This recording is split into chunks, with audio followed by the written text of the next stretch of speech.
welcome to Prepare to Survive. I'm your host, Irina Milasinovic of Pinellas County Communications Department.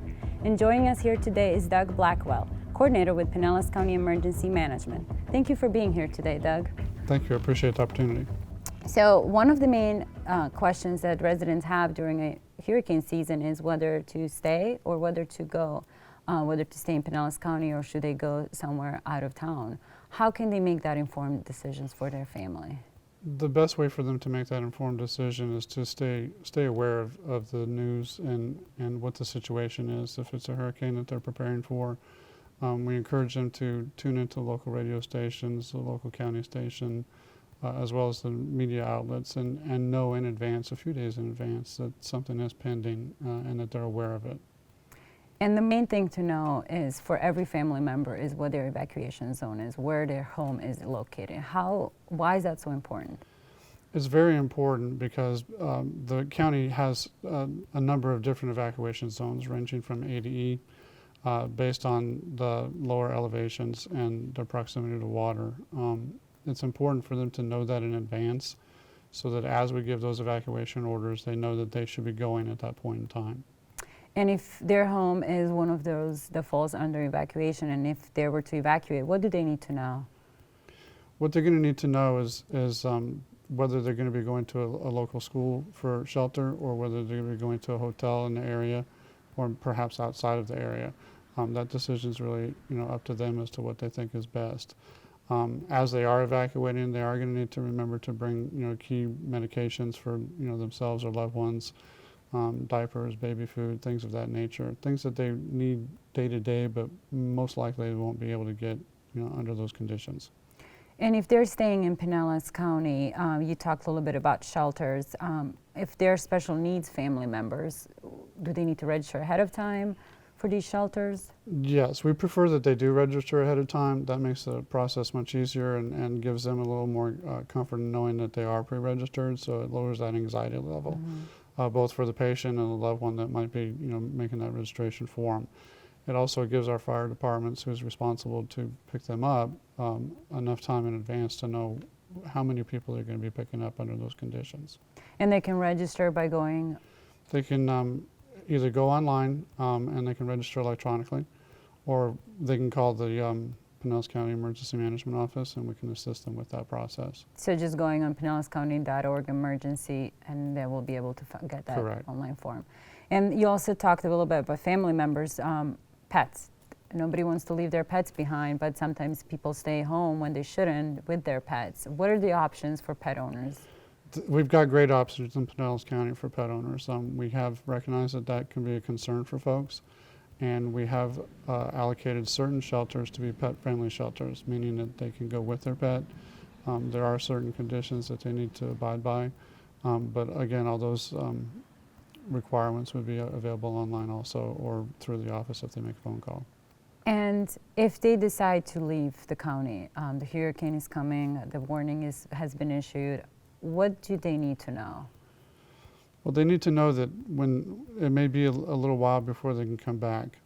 Based on the size of the storm, the approach of the storm, and a number of different factors may keep them from coming back in what they deem is a reasonable amount of time. If it's not safe to do so, they're not going to be able to get back in the county.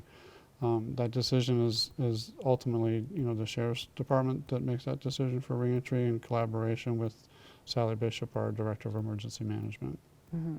And something new this year is the emergency access permit that is done through the Pinellas County Sheriff's Office. Can you talk us a little bit about that process and who does that affect? Sure. That directly affects Barrier Island residents and businesses. We are encouraging folks to go ahead and pick those up at the local municipalities or government offices. They will need to provide proof of address as far as where they are located. Mm-hmm. And they will be issued a permit for reentry when the sheriff and the emergency management department deems that it's safe to do so.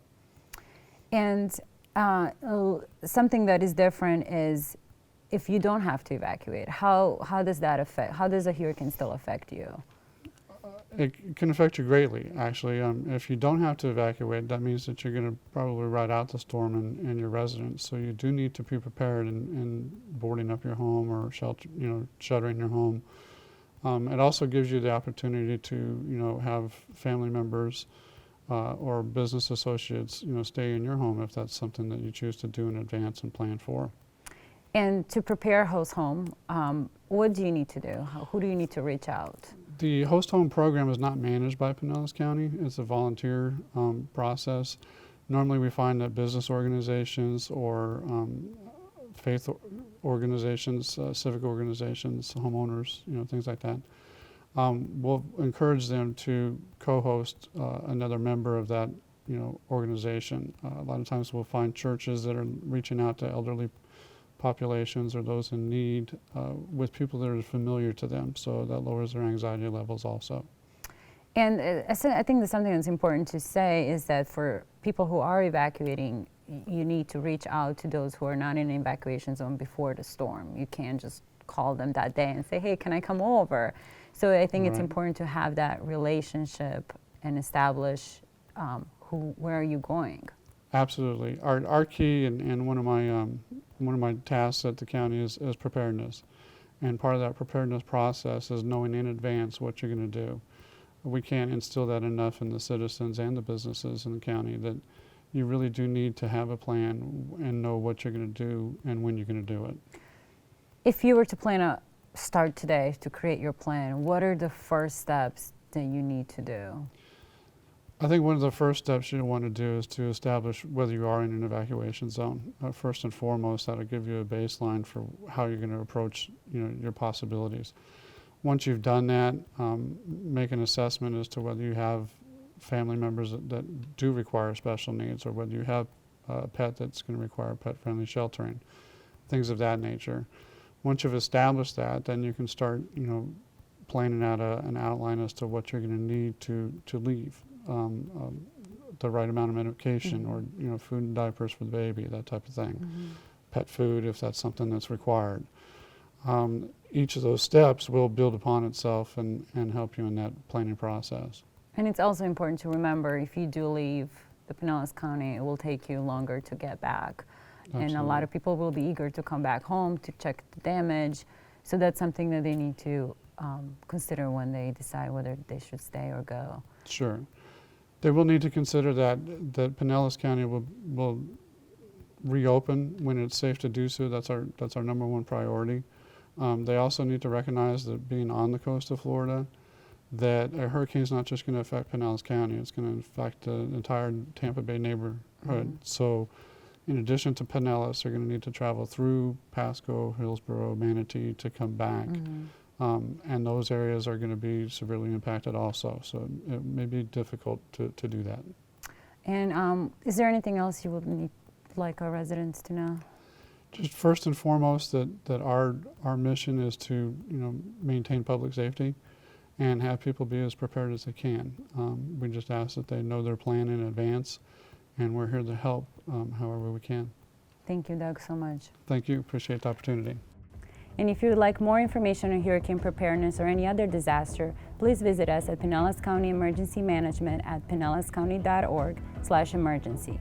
And if you would like to watch videos from previous Prepare to Survive, please visit us on youtube.com/PCCTV1. And if you have any questions regarding today's series, please email us at ema@pinellascounty.org. And join us next time for Prepare to Survive.